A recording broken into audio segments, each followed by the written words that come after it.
ची सुरुवात करूयात एका महत्त्वाच्या बातमीनं। मंत्रिमंडळाच्या शिष्टमंडळानं वडीगोद्रीमध्ये जाऊन आंदोलक हाकेंची भेट घेतली।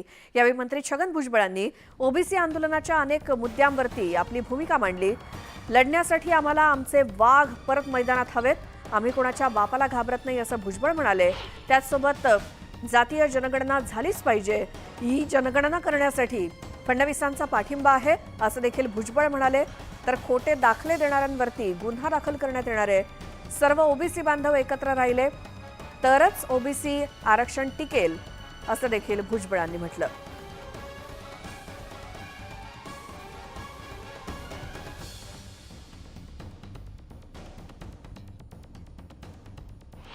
आपण कुणालाही धमक्या देत नाही, दादागिरी करत नाही,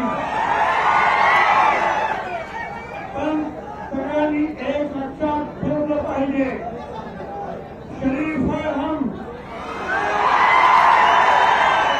शरीफ है हम,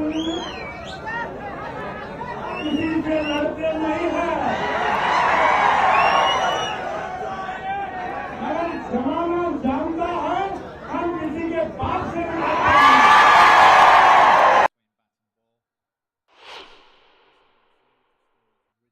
आमचं आरक्षण आमच्या पाठातलं कसं राहू द्या, त्याच्यासाठी दुसरं काम द्या, दुसरं त्यांना काय द्यायचं त्यांना द्या, आम्ही त्यांना पाठिंबा देतो।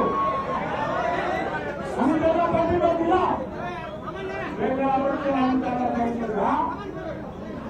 स्वतः हा पार्टीनं कायदा आणला, विधानसभेत आम्ही पाठिंबा दिला, यापुढे सुद्धा देऊ, पण त्यांना वेगळं आरक्षण द्या।